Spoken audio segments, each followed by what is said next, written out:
DJ Sumit Satish रैना DJ Sumit Satish रैना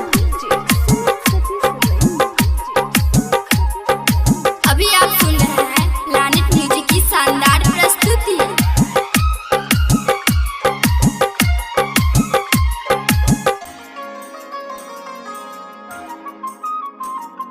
सुनो न हे शेरावाली कोरोना वायरस से बचाली न, कोरोना वायरस से बचाली न।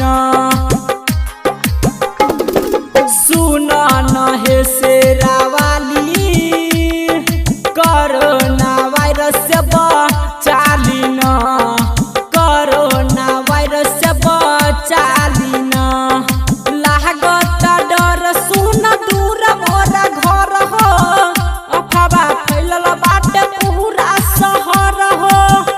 एही से चरण गोहराइले सुना न हे शेरावाली कोरोना वायरस से बचाली न, कोरोना वायरस से बचाली न।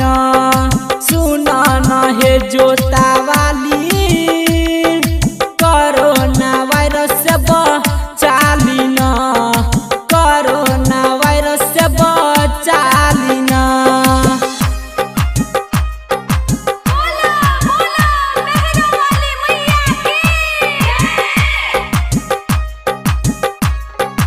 अभी आप सुन रहे हैं लानित म्यूजिक की शानदार प्रस्तुति।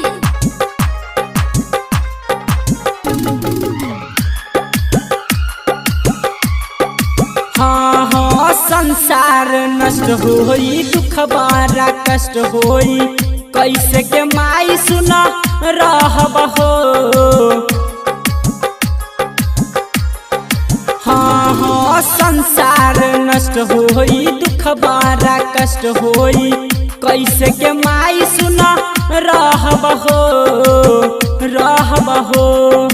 जगह जगह सुन खबर छपाइल, एही से जिया घबराइले सुना न हे शेरावाली कोरोना वायरस से बचाली न, कोरोना वायरस से बचाली न। सुना न हे जोतावाली कोरोना वायरस से बचाली न, कोरोना वायरस से बचाली न।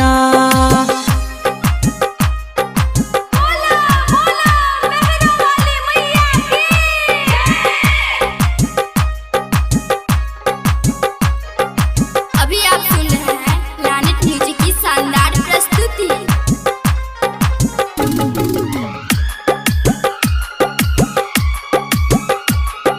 दुनिया न रही त सुनाए मैया कहरी के तोरा पूजा हो। हाँ हाँ दुनिया न रही त सुनाए मैया कहरी के तोरा पूजा हो, पूजा हो।